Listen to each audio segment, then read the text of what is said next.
Today death was died.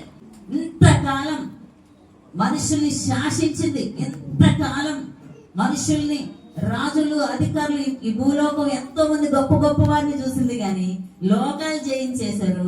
లేకపోతే ఇతరుల planets మీదకి వెళ్ళి వచ్చేస్తున్నారు, గ్రహాల మీదకి వెళ్ళి రాగలుగుతున్నారు, కానీ మరణాన్ని మాత్రం ఎవరు జయించలేకపోతున్నారు. ఎన్నో ఇన్వెన్షన్స్ వచ్చేసాయి, ఎన్నో వైజ్ఞానిక శాస్త్రంలో కూడా ఎన్నో మార్పులు వచ్చాయి. బట్ మరణించకుండా ఉండడానికి మాత్రం ఎవరు ఏమి చేయలేకపోతున్నారు. అది ఇంపాసిబుల్, అసాధ్యం. కానీ యేసు ప్రభువు ఏం చేశారు? దాన్ని జయించడానికి వచ్చారు. ఇప్పుడు కొంతమంది అనేది ఏంటంటే, దేవుడు మనిషిగా రావడం ఏంటి అంటే, ఇప్పుడు ఆయన మరణాన్ని జయించాలి. మరణాన్ని జయించాలంటే మరణం దేనికి ఉంది? శరీరానికా, ఆత్మగా? మరి శరీరం ధరించకుండా మరణం ఎలా జయిస్తాడు? మరణం జయించాలంటే మరి శరీరం లేకుండా ఎలా మరణిస్తాడు? ఆయన ఆత్మస్వరూపి, ఆయన సర్వశక్తివంతుడు. కనుక మనుషులందరి మీద విజయం పొందుతున్నటువంటి ఈ మరణాన్ని చంపాలంటే దానికి అధికారం ఎక్కడి నుంచి వచ్చిందంటే శరీరం మీదే వచ్చింది అధికారం. చూడ, ఆ చక్కటి వచనం కూడా ఉంటది, హెబ్రీ పత్రిక 2:14 ఆ పిల్లలు రక్త మాంసములు గలవారైనందున, అంటే మనం దేవుని బిడ్డలం, మనం ఎలా ఉన్నాము? రక్త మాంసములతో ఉన్నాం. రక్త మాంసములు గలవారైనందున ఆ ప్రకారమే మరణము యొక్క బలము గలవానిని. ఎవరు మరణం యొక్క బలం కలిగిన వాళ్ళు?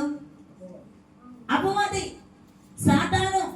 కనుక మరణము యొక్క బలము గలవానిని అనగా అపవాదిని మరణము ద్వారా నశింపజేయుటకు.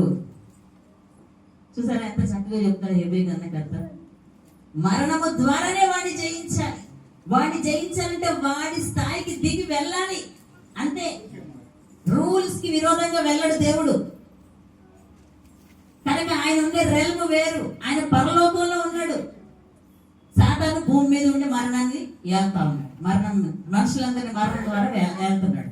ఇప్పుడు ఏం చేయాలి? వాడిని జయించాలంటే నేను శరీరం ధరించుకొని వెళ్తా. వెళ్ళి ఇంతమంది మనుషుల్ని ఇది మరణం ద్వారా జయిస్తా ఉంది అపవాది. నేను వెళ్ళి ఆ మరణాన్ని జయించి మనుషులందరికీ విజయం ఇస్తాను. కొంతమంది అడిగే ప్రశ్న, ఆయన చనిపోతే మనకి రక్షణ ఏంటంటే? మన భారతదేశం తరఫున క్రికెట్ ఆడేవాళ్ళు 11 మంది ఉంటారు, మనకి రిప్రజెంటేటివ్ లాగా. వాళ్ళు గెలిస్తే వాళ్ళు గెలిచారంటామా, మనం గెలిచామంటామా? వాళ్ళు ఓడిపోతే భారతదేశం ఓడిపోయిందంటాం. ఏం భారతదేశంలో ఉన్న కోట్ల ప్రజలందరూ వెళ్ళి ఆడారా? లేదు. మనకి రిప్రజెంటేటివ్ కొంతమందిని పంపించాం. వాళ్ళు గెలిస్తే మనం గెలిచినట్టు, వాళ్ళు ఓడిపోతే మనం ఓడిపోయినట్టు. ఇది కూడా అంతే. మనుషులందరి తరపున రిప్రజెంటేటివ్ గా యేసయ్య ఒక్కడే వచ్చాడు. ఆయన ఒక్కడే చనిపోయాడు, ఆయన ఒక్కడే తిరిగి లేచాడు. సో ఎందుకు రిజరెక్షన్ సెలబ్రేట్ చేసుకోవాలంటే, this is not his resurrection but it is my resurrection. Hallelujah, hallelujah. అది యేసయ్య పునరుద్ధానం మాత్రమే కాదు, అది నా పునరుద్ధానము కూడా. అక్కడ ఆయన మనల పునరుద్ధానం మీద నా పునరుద్ధానం ఆధారపడింది.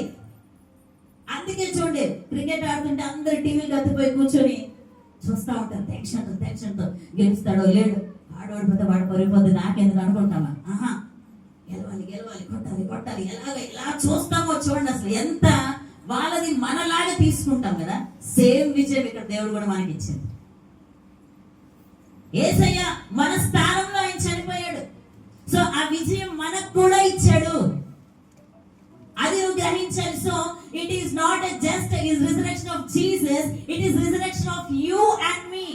You have to take it personally. నువ్వు నేను లేచావు. So the death was died on the day of Good Friday. అందుకే అది శుభ శుక్రవారం, మంచి శుక్రవారం అయింది. ప్రపంచంలో ఎక్కడ కూడా ఒక వ్యక్తి చనిపోయిన దాన్ని మంచిగా ఎక్కడైనా తీసుకుంటారా? మనుషుల దృష్టిలో చావంటే కీడు, మనుషుల దృష్టిలో చావంటే నష్టం, మనుషుల దృష్టిలో చావంటే బాధ. మరణం అంటే నష్టం, కోల్పోవడం, ఆధారాన్ని కోల్పోవడం, ఒక వ్యక్తిని కోల్పోవడం. నో, అది లోక దృష్టిలో. ఒక్కసారి నువ్వు ప్రభువుని అంగీకరించిన తర్వాత మరణం, death is no more a loss. క్రైస్తవునికి మరణం లాస్ కాదు. అది బెనిఫిటే. పరలోకానికి ప్రమోషన్. అది ప్రమోషన్ అంటే ఎంతమందికి ఇష్టం? ఇష్టమే కదా. మరి మరణం నెరవేర్చడానికి చనిపోతామంటే ఎందుకు భయం మనకి? హాయిగా వెళ్ళిపోయి పరలోకంలో ఉండొచ్చు కదా. ఏముందండి భూమి మీద? విరక్తి రాలేదా మీకు ఎప్పుడైనా భూమి మీద? 2-3 సార్లు అనిపించింది నాకే, ఏముంది భూమి మీద, వెళ్ళిపోతే బాగున్నాం, పరలోకంలో హాయిగా వేసేతో ఉండొచ్చు సంతోషంగా. నిజంగా చెప్తున్నాడు, ఐఎమ్ రెడీ. ఈరోజు వేసే తీసుకెళ్ళిపోతున్నాను, ఐఎమ్ రెడీ. ఏం లేదు భూమి మీద, నో నథింగ్. పరలోకంలోనే ఉందండి సంతోషం, పరలోకంలోనే ఉంది ఆనందం. ఇక్కడంతా వ్యతిరేకతే, అన్యాయం, పక్షపాతం ఏముంది అసలు భూమి మీద మనకి? నిజంగా చెప్పాలంటే ఎంజాయ్మెంట్ అంటే ఏం ఎంజాయ్మెంట్ అండి? నిజమైన ఎంజాయ్మెంట్ పరలోకంలో ఉంది మనకి. పరలోకంలో ఏముందో తెలియక మనం చాలా సార్లు భూమి మీద ఏదో చాలా ఎంజాయ్మెంట్ ఉందనుకుంటున్నాం. నో, ఆఫ్టర్ ఆల్ 70 years భూమి మీద గడపడానికి దేవుడు మనకి ఇన్ని ఆనందాలు పెట్టాడంటే, ఇంత ఎంటర్టైన్మెంట్ పెట్టాడంటే, ఎంత అందంగా సృష్టిని చేశాడంటే, యుగ యుగాలు ఉండే పరలోకం ఇంకెంత బాగుందో. హల్లెలూయా. యుగ యుగాలు ఉండే పరలోకం బోరింగ్ గా ఉంటదా? నో. యుగ యుగాలు ఉండే పరలోకం ఓన్లీ 24 hours హల్లెలూయా హల్లెలూయా అంటామా? నో. అదొక రాజ్యం, అక్కడ కొన్ని ఉంటాయి పనులు. It's a different all together. అది వర్ణించడం కష్టం, అందుకే రాయబడలేదు పరలోకంలో ఎలా ఉంటుందో. కానీ ఆకలి ఉండదు, దుఃఖం ఉండదు, చావు ఉండదు, భయం ఉండదు, మెయిన్ మరణ భయం ఉండదు. ఎందుకంటే ప్రతిరోజు మరణించి చస్తూనే బ్రతుకుతా ఉంటాం ఎన్నోసార్లు కదా. మన వాట్సాప్ లో చిన్న మెసేజ్ వచ్చింది, ఇద్దరు కూర్చున్నారు, ఇటువైపు అంటున్నాడు, ఒకసారి మన బ్రతికే అని అంటున్నాడు. పక్కన ఇంకొక వ్యక్తి అంటున్నాడు, ఒకసారి కాదు, చావు ఒకసారి వస్తుంది, బ్రతకడం ప్రతిరోజు బ్రతకాలి మనం. నిజమే కదా, ప్రతిరోజు బ్రతకాలి. మనిషికి జీవితం మాత్రం ఒకసారే, జన్మ ఒకటే, మరణము ఒకసారే. దేవుడిచ్చిన ఆ జీవితంలో సృష్టికర్త తెలుసుకున్నావంటే నువ్వు ధన్యుడివి.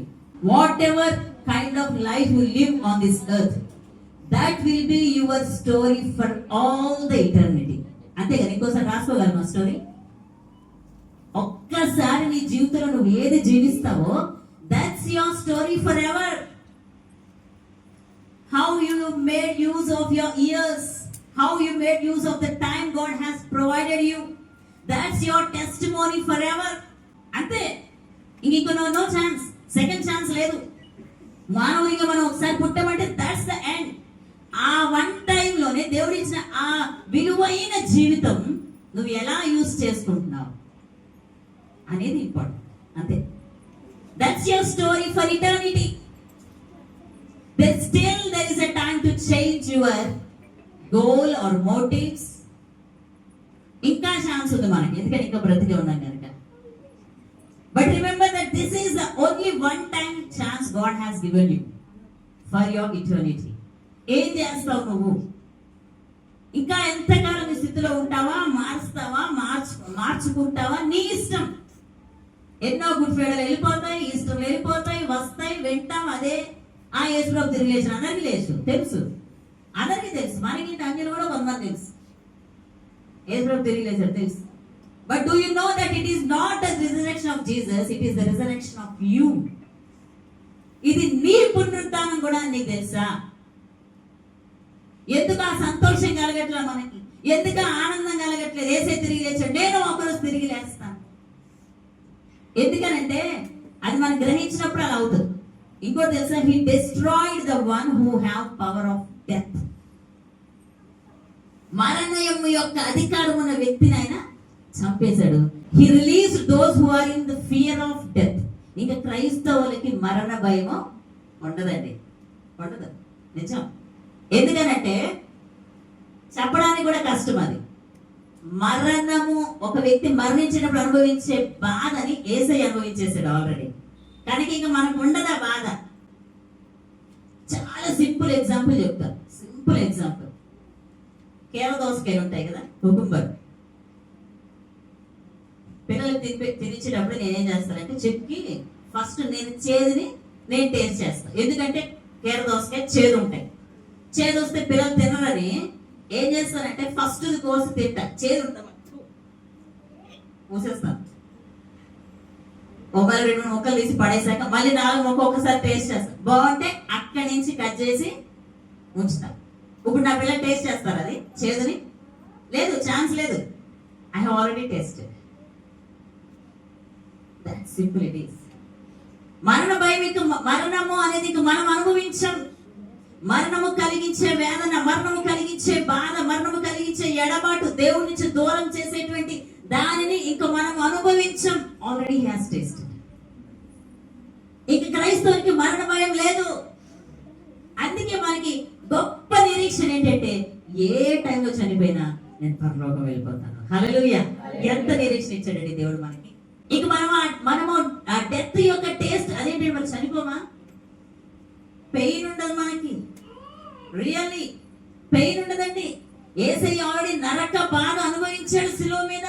తండ్రి నా చెయ్యేందుకు విడిచిపెట్టావు అన్నాడు. ఎంత బాధపడ్డాడు చూడండి. ఆ బాధ మనం అనుభవించాం. అసలు అది ఏంటో మనకి తెలియదు. ఇంకా ఛాన్సే లేదు, ఎందుకంటే ఆల్రెడీ యేసయ్య అనుభవించేసి. What a wonderful God we serve. నిజంగా ఆ మరణ భయము తీసేసాడు యేసయ్య. అందుకే మనకి ఎంత ధైర్యం చూడండి. శిష్యులు చూడండి, ప్రకటించొద్దు అన్నారు, మళ్ళీ వెళ్ళారా లేరా? చంపితే చంపుకోండి, ఎందుకు? పరలోకం వెళ్ళిపోతాం. ధైర్యం. అదే రక్షణ పొందడం చూడండి, భయం భయం. ఎందుకంటే ఒక నిరీక్షణ లేదు వాళ్ళకి. ఏమైందో తెలియదు, ఎక్కడికి వెళ్తారో తెలియదు, కన్ఫ్యూజన్. అందుకే భయం వాళ్ళకి. అడుగు అడుగున భయం, అడుగు అడుగున భయం. ఒక ఏరోప్లేన్ లో చాలా మంది ప్రయాణం చేస్తా ఉన్నారు. ఈలోపు అది ఏదో ప్రాబ్లం రాగానే పైలట్ అన్నాడు, మనము క్షేమంగా వెళ్తామో లేదో నాకు తెలియదు, ప్లీజ్ అనౌన్స్మెంట్, అందరూ దయచేసి మేము దేవుడిని ప్రార్థన చేసుకోండి, కొంచెం ప్లేన్ ప్రాబ్లం వచ్చింది అని ఆయన అనౌన్స్ చేశాక ఒక ముసలమ్మ వెంటనే ఇంటికి ఫోన్ చేసిందంట. తన పిల్లలకి ఫోన్ చేసి, అందులో ఉన్న ముసలమ్మ ఫోన్ చేసి, నానా బ్రతికుంటే ఇంటికి వస్తా, లేకపోతే మా ఇంటికి వెళ్ళిపోతా. ఏంటంట? బ్రతికుంటే మీ ఇంటికి వస్తా, ఒకవేళ లేదో మా ఇంటికి వెళ్ళిపోతానమ్మా అని చెప్తున్నాను. రక్షణ పొందిన వాళ్ళ నిరీక్షణ అలా ఉంటుంది.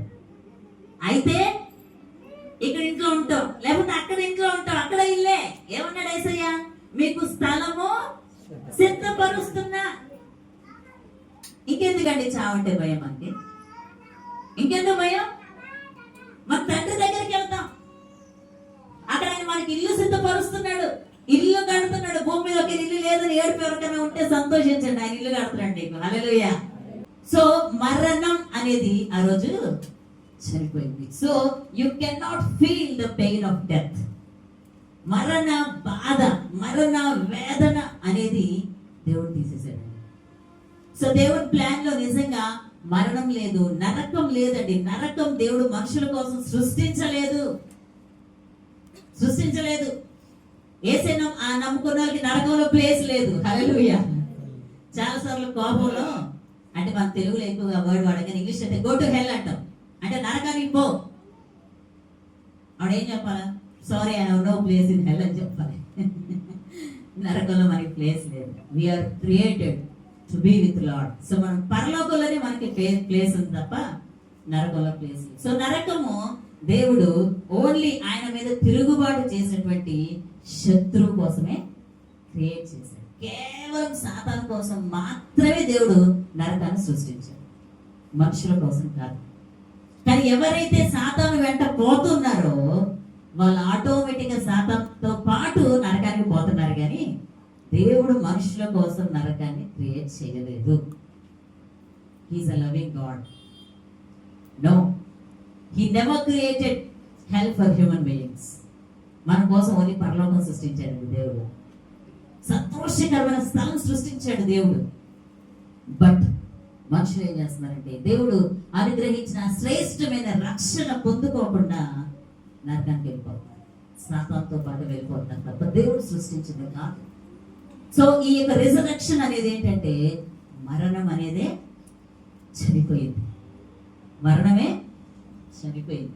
1 కొరింథీ పత్రిక 15వ అధ్యాయం 25వ వచనం ఒకసారి. ఈ క్షయమైనది అక్షయతను ధరించుకున్నప్పుడు, ఈ మధ్యమైనది అమర్త్యతను ధరించుకున్నప్పుడు విజయమందు మరణము మృంగివేయబడెను అని రాయబడిన వాక్యము నెరవేరును. అబ్బా ఎంత చక్కగా చెప్తున్నారు చూడండి. ఎక్కడ రాయబడింది ఇది అంటే ఈవెన్ పునరుద్ధానము కూడా ప్రవచనమే, ఆల్రెడీ ప్రవచన పూర్వకంగా చెప్పబడింది. ఎక్కడుందంటే అది యెషయా గ్రంథం 25వ అధ్యాయం 8వ వచనంలో ఉంటది ఆ మాట. ఆయన మృంగి వేయును. ఇంకెన్నడూ ఉండదంట మరణం. ఎన్నడూ మరణం అనేది ఉండకుండా ఆయన మృంగి వేస్తాడని చెప్పి యెషయా గ్రంథంలో కొన్ని వందల సంవత్సరాల క్రితమే అది ప్రవచన పూర్వకంగా చెప్పబడింది. చూడండి, అది ఇక్కడ మరి పౌలు ఇక్కడ వరకు జ్ఞాపకం చేస్తున్నాడు. మనకి ఇంకా మరణం లేదు. ఏం జరిగిందంట? క్షయమైనది అక్షయతను ధరించుకుంటదంట. క్షయం అంటే నశించిపోయేది, పాడైపోయేది. మరి మన శరీరం నశించిపోతా లేదా?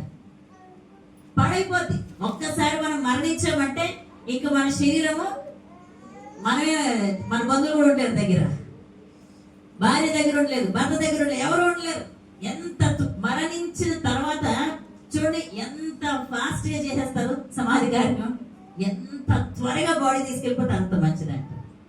క్షయమైపోద్ది, పనికిరాదు ఇది. ఎన్ని పూస్తామో దీనికి కదా, ఎంత ప్రాధాన్యత ఇస్తామో ఈ రంగుకి, ఎంత మురిసిపోతుంటామో ఒక్కొక్కసారి. కొంతమందికి గర్వం కూడా ఈ అందాన్ని బట్టి. కానీ ఏమైతుంది? చనిపోతే ఒక్కసారి మట్టిలో పెట్టడానికి తప్ప ఇక దేనికి పనికిరాదు. ఈవెన్ ఒక జంతువు చనిపోతే పనికి వస్తుందండి. ఒక ఏనుగు చనిపోయిందంటే పనికి వస్తుంది. దాని చర్మంతో దేని చేస్తారు, ఇంకేవేమో చాలా జంతువులు చనిపోతే పనికి వస్తాయి. మనం చనిపోతే దేనికి పనికిరాం. పోర్చడానికి తప్ప ఇక దేనికి పనికిరాం. ఈ మధ్యమైపోయే శరీరం ఇది. ఈ శరీరానికి ఎంత ప్రాముఖ్యత ఇస్తున్నామో ఒక్కోసారి గమనించాలి. కానీ దీనికి ఎందుకు వచ్చింది విలువ? లోపడే ఉంది, లోపల ఒకటి ఉంది, జీవం, దేవుని జీవం, దేవుని ఆత్మ ఉంది. దాని వల్ల దీనికి ప్రాధాన్యత వచ్చింది. నిజంగా దీనికోసం ఆలోచించినందుకు దీని లోపల ఉన్న దానికోసం ఆలోచించాలి. దీని మొహం మీద మరకబడితే మచ్చబడితే ఎంతో ఆలోచిస్తాం, కానీ ఆత్మీయ జీవితం మీద ఏదైనా మచ్చబడతాదేమో అని ఆలోచించాం. బయట నా ఖరీదైన చీర మీద ఏమైనా పడతాదేమో అని భయపడతాం, బాధపడతాం. కానీ నా సాక్ష్య జీవితం మీద ఒకే డాగు పడతాదేమో అని భయపడతాం. ఇంకా దీని మీద పడ్డ డాగు తీసేసుకోవచ్చు, క్లీన్ చేసుకోవచ్చు. అది పోకపోతే మరి ఇంకో చీర కొనుక్కోవచ్చు, ఇంకో డ్రెస్ కొనుక్కోవచ్చు. మన ఆత్మీయ జీవితం మీద డాగు పడితే కష్టం. పౌలు అంటున్నాడు మధ్యమైపోయేది ఇది, క్షయమైపోయేది ఇది. కానీ ఒకనొక రోజు ఏం జరిగింది? పునరుద్ధానంలో అక్షయతను ధరిస్తుందంట, అమర్త్యతను ధరించుకుంటుందంట. అప్పుడు ఏమైందంట? విజయమందు మరణము మృంగివేయబడుతుంది. మరణం అనేది మనుషునికి ఓటమి. ఎలా తిప్పేశాడు? దాన్ని విజయంగా తిప్పేశాడు. హల్లెలూయా! మరణాన్ని విజయంగా తిప్పాడు. ఇప్పుడు దేనికైతే మనుషులందరూ ఆదరించి భయపడుతున్నారు, దాన్ని ఇప్పుడు ఏం చేశాడంటే క్రైస్తవుడు ఇప్పుడు డైరెక్ట్ గా ఐ హావ్ నో ప్రాబ్లం అనొచ్చు. yes I'm ready to die అని ఒక క్రైస్తవుడే చెప్పగలరు ధైర్యంగా, ఇంకెవరు చెప్పలేదు. ధైర్యంగా అనేవాళ్ళు కూడా ఉన్నారు. చంపండి, క్రీస్తు కోసం చేస్తాం. ఎక్కడి నుంచి వచ్చిన ఆ ధైర్యం? మనకి విజయం. ఎందుకంటే క్రీస్తు మరణం మనకు ఆ ధైర్యాన్ని ఇచ్చింది. క్రీస్తు మరణం మనకు ఆ నిరీక్షణ ఇచ్చింది. క్రీస్తు మరణం మన జీవితానికి ఒక ఆధారం, ఒక విలువను తెచ్చింది. గుడ్ ఫ్రైడే ఒకేలా ఎండ్ అయి ఉంటే ఇదంతా వేస్ట్. అదే కదా అన్నాడు పౌలు, మనంత దౌర్భాగ్యులు ఇంకొకరు ఉండరు. అందరి హిస్టరీ, చరిత్రలో పుట్టిన 2000 years యేసయ్య పుట్టక ముందు పుట్టిన వాళ్ళందరూ కూడా డెత్ తో వాళ్ళ చాప్టర్ క్లోజ్. భూమి మీద ఉన్న ప్రతి మనుషులుగా పుట్టిన వాళ్ళందరిలో, ఈవెన్ ముందు కూడా పుట్టబోయే వాళ్ళందరిలో కూడా మనుషుల జీవితం మరణముతోనే క్లోజ్ అవుతుంది. ఒక క్లోజ్ అవ్వకుండా రీఓపెన్ అయితే యేసు ప్రభువారు ఒక్కరే. హల్లెలూయా! ఆయన ఒక్కడే మరణాన్ని జయించి మరణానికి ఒక నూతన అర్థాన్ని ఇచ్చాడు. It's not a loss, it's a promotion. కనుక యేసయ్య మన తరపున మన మరణాన్ని ఆయన ఆల్రెడీ అనుభవించాడు. అలాగే ఆ శిలువలో మనకి అవసరమైన ప్రతిదీ ఇచ్చాడు. ఒక మనిషి భూమి మీద పరిశుద్ధంగా బ్రతకాలన్నా, ఒక మనిషి భూమి మీద నీతిగా నిజాయితీగా బ్రతకాలంటే ఏమేమి అవసరమో అవన్నీ ఇచ్చేసాడు ఆయన. He lived his life. మళ్ళా మనం ఆయన దేవుడు కనుక చేశాడు. మనం ఏమో దేవుళ్ళమా? మనం దేవుడు కాదు. నీలాగా నాలాగా శరీరం ధరించాడు ఆయన. నీలాగా నాలాగా ఆయనకి ఫీలింగ్స్ ఉన్నాయి. నీలాగా ఆయనకి టెంప్టేషన్స్ వచ్చాయి. ఎదిరించాడు అన్నిటిని అంతే. అంతేగాని ఆ యేసుప్రభువులో మనం ఎలా ఉంటామండి? ఉండాలి. మరి యేసుప్రభు ఎందుకు నమ్ముకునే వాళ్ళంటప్పుడు యేసుప్రభువులో జీవించాలనుకుంటేనే యేసు నమ్ముకోవాలి, అవునా కాదా? అలెగ్జాండర్ అంటే ఒకసారి యుద్ధం జరుగుతూ ఉంటే యుద్ధంలో ఒక సైనికుడు వెనక్కి పరిగెత్తుకుంటూ వస్తాడంట ప్రాణభయంతో. అలెగ్జాండర్ వెళ్ళి ఆపడంట. ఏంటంటే ఎందుకు వచ్చేస్తావు, ఏంటి నీ పేరేంటంటే అలెగ్జాండర్ సార్ అన్నాడంట. ఏంటి అతని పేరు కూడా అలెగ్జాండర్ అంట. అప్పుడు అలెగ్జాండర్ అన్నట్టు మరే నా పేరు పెట్టుకుని యుద్ధం నుంచి భయపుతో పారిపోయి వస్తున్నావు. అసలు అలెగ్జాండర్ అంటే తెలుసా నీకు? పోరాడి చచ్చిపో, లేకపోతే పేరున్నా మార్చుకోవాలన్నాడు. ఒక మనిషికి అంత పౌరుషం అంటే ఏమండి? ఏసై గురించి తెలుసా నీకు అసలు? ఏసై అదే అంటాడు, భయపడిపోతున్నానండి, నేను టెంప్టేషన్ పడిపోతున్నానండి, నేను పరిశుద్ధంగా జీవించలేకపోతున్నానండి. మనుషులు అన్నాక ఎవరు పర్ఫెక్ట్గా ఉంటారండి? అలా చెప్పుకోవడానికి కాదు యేసయ్య భూమి మీదకి వచ్చింది. ప్రతి మనిషి పరిశుద్ధంగా జీవించగలడు అని ప్రూవ్ చేయడానికి వచ్చాడు.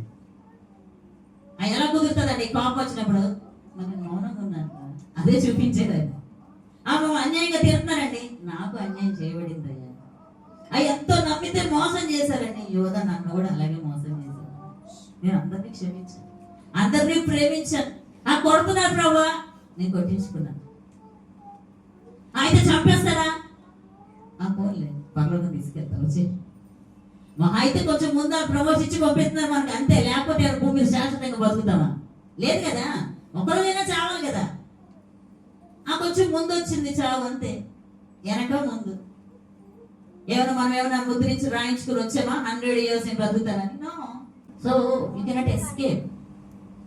యేసయ్య తన 33.5 సంవత్సరాలు ఎంత యవ్వనస్తుడండి చెప్పండి, ఎంత యవ్వనస్తుడు, ఎంత జీవితం ఉంది. 33.5 years అంటే ఒకసారి ఆలోచించండి. యవ్వనం, మంచి యవ్వనస్తుడు. ఆ యూదులు అసలే మంచి ఎత్తరే, ఆయన మంచి అందగాడు అయి ఉంటాడు. ఈ సినిమాలో చూసి మనం యేసుప్రభువుని ఒక నీరసంగా ఏదో ఇట్లా చూస్తాం. రియల్ యేసయ్య మనం చూడలేదు కదా ఎంత అందగాడో. బైబిల్ ఏం చెప్తుంది?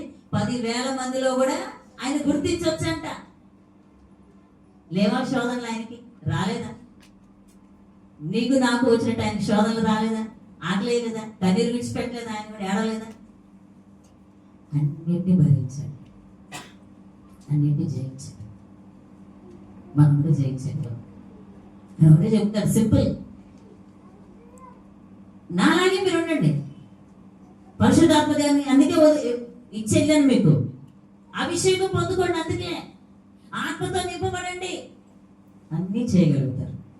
సాకులు చెప్పవు, ఇంకా తప్పించుకోవు. ఇంకా దేవుని మందిరానికి రావడానికి కానీ దేవుని కొరకు ఏదైనా చేయడానికి నువ్వు ఏదైనా చెప్పావంటే నేను ఎప్పుడు చెప్తుంటా, ఓన్లీ సాకులే. నీకు ఇష్టం ఉంటే అవన్నీ పక్కన పెట్టుకుని వస్తావు. దేవుడు ఇంపార్టెంట్ కానప్పుడు ఏం చేస్తావంటే 100 సాకులు చెప్తావు. నా జీవితంలో దేవుడు ప్రాముఖ్యమైన వాడైనప్పుడు ఏం చేస్తానంటే నాకు ఏమీ కూడా లెక్కలోకి రావు. అది ఎంత ఇంపార్టెంట్ మ్యాటర్ అయినా నా దేవుడు తర్వాతే. అది నా దేవుడు ప్రేమిస్తే నేను అంత ప్రాధాన్యత ఇస్తాను. ఇక నా దేవుడు నా కోసం ప్రాణం పెడితే నేను కనీసం 365 రోజులు, ఒక 52 రోజులు రాలేనా చర్చికి? 355 రోజులు ఏమైనా అడిగాడు దేవుడు? లేదు కదా. 365 రోజులు ఇచ్చి అందులో ఒక 52 days 52 రోజులు దేవుని సన్నిధికి రాలేకపోతున్నానంటే ఎంత కృతజ్ఞత ఉందో చూడండి. రాలేకపోతూ ఉన్నానంటే ఎంత ప్రాధాన్యత ఇస్తున్నానో చూడండి నేను దేవుని సన్నిధికి. నీకు ఇంకా రిజరెక్షన్ యొక్క విలువ నీకు తెలియలేదు. దేని నుంచి ఎంత భయంకరమైన ప్రమాదం నుంచి దేవుడు మనల్ని తప్పించాడు అర్థం కావట్లేదు. నరకం నుంచి తప్పించాడు దేవుడు మనల్ని.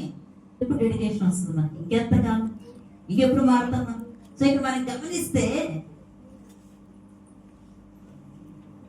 ప్రాముఖ్యమైన చివరిది మరొకటి ఏంటంటే, ఎప్పుడు ఈ యొక్క రిజరెక్షన్ కి నీకు విలువ తెలుస్తుంది అంటే, ఎప్పుడు మరణం అంటే భయపడకుండా ఉండమంటే when you know who is on the other side. Hallelujah. వీళ్ళందరికీ ఎందుకు భయం అన్యజనులకి అంటే ఒక నిరీక్షణ లేదు. బట్ మనకి ఆల్రెడీ మరణము అయిపోయి జయించి అవతలకి వెళ్ళి ఉన్నాడు చూడు, విన్ అయిపోయి ఉన్నాడు. మనం వస్తుంటే ఏం చేస్తాడు? షేక్ హ్యాండ్ ఇవ్వడానికి రెడీగా ఉంటాడు. Hallelujah. If you know who is on the other side, అవతల ఎవరున్నారో నీకు తెలిస్తే నువ్వు మరణానికి భయపడవు. He is waiting for you man. అవతల యేసయ్య మన కోసం విజయోత్సాహంతో ఎదురు చూస్తా ఉన్నాడు. ఉడి పరుగు పందంలో పరిగెత్తి గెలిచిన తర్వాత అమ్మయ్య గెలిచిన ఇంటికి వెళ్ళిపోతాడా? పరిగెత్తి దేనికి? అక్కడికి వెళ్ళి అవార్డు తీసుకోవాలి, అందరి ముందు నిలబడి అవార్డు తీసుకోవాలి. అది ఇంపార్టెంట్. సో అవతలు ఎదురు చూస్తున్నాడు యేసయ్య మన కోసం, రెండు చేతులు చాచి. ఎస్, నీకు భూమి మీద నేను ఇచ్చిన జీవితానికి ఈ పరుగు పందెంలో గెలిచావు, వెరీ గుడ్, కష్టపడ్డావు, you have lived your best life, come my dear son. బలా నమ్మకమైన మంచి దాసుడు, బలా నమ్మకమైన మంచి దాసురాలా అని పిలిచి బహుమానం ఇవ్వాలని యేసయ్య అవతల వైపు ఎదురు చూస్తావు. పరిగెత్తి గెలిచడానికి ఎలా ఉంటుంది? ఎప్పుడు తీసుకోవాలి అవ ఎప్పుడు వేసుకోవాలి మెడలో, అది కప్పు ఎప్పుడు తీసుకోవాలి అని ఉంటది కదా.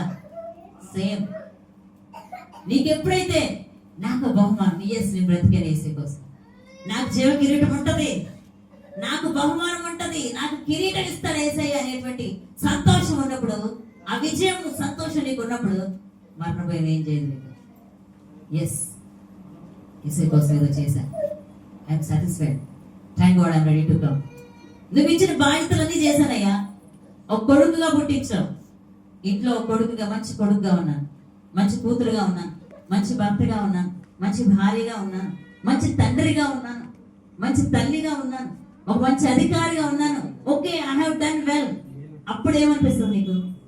ఒక సంతోషం, ఒక సాటిస్ఫాక్షన్. ఎస్, దేవుడు నాకు మెడల్ ఇస్తాడు, నాకు ఒక జీవ కిరీటం ఇస్తాడు అనే ధైర్యం ఉంటది మనలో. So if you know who is on other side, who is waiting for you, నా కోసం నాకు ఇష్టమైన వ్యక్తి ఎదురు చూస్తుంటే, ట్రైన్ ఎక్కాను, ఇప్పుడు హాలిడేస్ ఊర్లో వెళ్తాం, కొంతమంది ఊర్లో వెళ్తారు, అమ్మమ్మ వాళ్ళ ఇంటికో నాన్నమ్మ వాళ్ళ ఇంటికి వెళ్తుంటారు. అక్కడ ట్రైన్లో ఎవరు ఎదురు చూస్తుంటారు. ఎలా ఉంటుంది? స్టేషన్ వస్తే దిగుతాం కదా, అయినా ఎంత కంగారో, ఇంకా 5 minutes అనగానే చూస్తానే. అరే ట్రైన్ స్టేషన్ వచ్చాక ఎటూ దిగుతాం కదా, ఆ వ్యక్తిని ఎటూ మాట్లాడతాం, కానీ చూడండి ఆ సంతోషం, ఆ వ్యక్తిని కలవాలనే ఆనందం ఎలా ఉంటుందంటే, ఎప్పుడు దిగుతాం, ఎప్పుడు చూస్తారు, ఎప్పుడు కనిపిస్తారు. ఇంకా ఎయిర్పోర్ట్స్ లో అయితే, ఫ్లైట్స్ లో దిగే వాళ్ళకి అయితే అసలు ఫ్లవర్స్ పట్టుకొని నిలబడి పరిగెత్తుకుంటూ వచ్చి గట్టిగా, అసలు కొన్ని ఇయర్స్ తర్వాత వస్తుంటారేమో అట్లా ఫారెన్స్ కి వెళ్ళే వాళ్ళు కొంతమంది. ఎలా వస్తారు, ఎలా కలుసుకుంటారు? అసలు గట్టిగా పట్టేసుకుని ముద్దులు పెట్టి ఏడ్చుకుంటా. ఎన్ని రోజుల నుంచి కోసం ఎదురు చూస్తున్నాను నాన్న. యేసయ్య కూడా అలాగే ఎదురు చూస్తాడు మన కోసం. నా పిల్లలు పరుగు పందెంలో ఉన్నారు, వాళ్ళు గెలవాలి, వాళ్ళు గెలిచి నా దగ్గరికి రావాలి. అప్పుడు వాళ్ళకి నేను ఈ మెడల్ ఇవ్వాలి, వాళ్ళ మెడలో వేసి కప్పిచ్చి, ఎస్ విజయం పొందావు, బలా నమ్మకమైన మంచి దాసుడు అనాలి. యేసయ్య ఎదురు చూస్తాం. హల్లెలూయా. మనకి ఎంత సంతోషం అండి అప్పుడు ఆ మెడల్ తీసుకోవాలంటే కదా. నిజంగా అది నీకు తెలిసినప్పుడు నువ్వు తప్పకుండా సంతోషంగా ఉంటావు. ప్రకటన 1వ అధ్యాయం 18వ వచనం, నేను మొదటి వాడను, జీవించు వాడను, మృతుడనైతిని, ఇదిగో యుగ యుగములు సజీవుడనై ఉన్నాను, మరియు మరణము యొక్కయు పాతాళము యొక్కయు తాళపు చెవులు నా స్వాధీనంలో ఉన్నవి. అబ్బా, ఎంత చక్కని మాట అండి. So death has no power over your life. గుర్తుపెట్టుకోండి, చాలా మంది మనకి ఈ భయం ఉంటది, మరణ భయం. అసలు మరణానికి ఫస్ట్ నీ మీద పర్మిషన్ లేదు, నువ్వేమో దానికి భయపడతా ఉంటావు. తెలుసా నీకు ఆ విషయం? మరణం యొక్క తాళపు చెవులు ఎవరి చేతిలో ఉన్నాయి? యేసయ్య చేతిలో ఉన్నాయి. ఆయన పర్మిషన్ ఇచ్చిన రోజున డెత్ నీ దగ్గరకు వస్తుంది. ఆయన నిర్ణయించిన రోజున వెళ్ళు, వాడికి ఇచ్చిన టైం అయింది తీసుకురా అంటేనే వస్తుంది. అంతవరకు 100 మందిని పక్కన చంపడానికి ప్రయత్నించినా వాళ్ళ వల్ల కాదు. ఇది మనం తెలుసుకోవాలి. Death has no power over any believers life. మరణానికి నీ పైన అధికారం లేదు. యేసయ్య నీకు అధికారి. నీ జీవం ఆయనలో దాచబడి ఉన్నది కనుక ఆయన నిర్ణయించిన రోజున వెళ్ళాలి కదా, తప్పదు కదా. ఆ రోజు మాత్రం ఈలోపు మనం బ్రతకడానికి శత ప్రయత్నాలు చేసినా ఐఎమ్ సారీ, అది జరగదు, జరగదు. కానీ ఆయన సమయం ఉందా? నువ్వు చేద్దామన్నా కూడా చావలేవు, నీ వల్ల కాదు. So live your life the best you can and do something for Lord before you finish this race. మనం గుర్తుపెట్టుకోవాల్సిన విషయం ఏంటంటే death has no power over your life. నీ జీవము పైన, నీ జీవితం పైన మరణానికి అధికారం లేదు. కంప్లీట్ గా దేవుని చేతిలో ఉన్నాయి. దేవుడు ఏ రోజు నిర్ణయిస్తే ఆ రోజే మరణం వస్తుంది. అంతవరకు నువ్వు బ్రతికే ఉంటావు. మరణం కూడా నిన్నేం చెయ్యలేదు, అనారోగ్యం నిన్నేమీ చెయ్యలేదు, ఆర్థిక ఇబ్బందులు నిన్నేమీ చెయ్యలేవు, నిందలు నిన్నేం చేయలేవు. నీకేం కాదు. గుండెల మీద చేసుకు ధైర్యంగా పడుకో, నీకేం కాదు. హల్లెలూయా. ఎందుకంటే ఆయన అన్నాడు, నా దగ్గర ఉంది, నా స్వాధీనంలో. అంతకుముందు ఎవరి స్వాధీనంలో ఉన్నాయి అవి? అపవాది స్వాధీనంలో ఉంది. అపవాది స్వాధీనం నుంచి ఇప్పుడు ఆయన తీసుకున్నాడు. 16:19 పరలోకపు తాళం చెవులు నీకు ఇస్తాను పేతురు అంటాడు. మరణపు తాళం చేతులు ఆయన దగ్గరే ఉన్నాయి, పరలోకపు తాళం చేతులు కూడా ఆయన దగ్గరే ఉన్నాయి. హల్లెలూయా. కీ ఆయన దగ్గర ఉంది. ఆయన పట్టుకుంటే ఆయన తీసుకెళ్ళిపోతాడు మనం. సో భయపడొద్దు దేవుని బిడ్డలారా, భయపడొద్దు. దేవుని యొక్క పర్మిషన్ లేదే మరణం మనల్ని టచ్ చేయదు. దేవుని పర్మిషన్ లేదే రోగం మన దగ్గరికి రాదు. దేవుని పర్మిషన్ లేదే ఏది మనల్ని టచ్ చేయదు. ఫస్ట్ నువ్వు అది తెలుసుకోవాలి, అది నీకు ఫస్ట్ గ్రహింపు రావాలి. నువ్వు గ్రహించకుండా నువ్వు దానికి ఇస్తే అది గ్రిప్ లో పెట్టుకుందామని భయపెట్టడానికి ట్రై చేస్తూ ఉంటుంది. అది ఆల్రెడీ ఓడిపోయింది. కానీ మనం ఏం చేస్తున్నాం? యేసయ్యేమో దాన్ని జయిస్తే మనమేమో దానికి భయపడుతున్నాం. ఆ యేసయ్య ఏమన్నాడు? మీరు శరీరాన్ని ఏదో చేసేవాడికి భయపడొద్దు. శరీరాన్ని ప్లస్ ఆత్మను చేసే వాళ్ళు ఎవరు? దేవుడు. ఆయనకి భయపడినంటే ఉల్టా, మనం దేవుడికి భయపడం, సాతానికి భయపడతాం. సాతాను ఏం చేయగలడు? మహా అయితే శరీరానికి ఏదైనా పెడతాడు అంతే, అంతమించాడు ఏం చేయలేడు. కానీ దేవుడు నరకంలో కూడా వేసేస్తాడు. అవసరమైతే నరకానికి కూడా పంపించే శక్తి ఆయనకు ఉంది. కానీ ఆయనకి భయపడు. గమనించుకోవాలి మన దేవుని పిల్లలు. అందుకే యేసయ్య అన్నాడు, శరీరానికి హాని చేసే వాళ్ళకి మీరు భయపడకండి. శరీరానికి చంపే వాళ్ళకి మీరు భయపడొద్దు. శరీరాన్ని, ఆత్మని కూడా నరకములో వేసే అధికారం దేవునికి ఉంది. ఆయనకు భయపడండి అన్నాడు. హల్లెలూయా.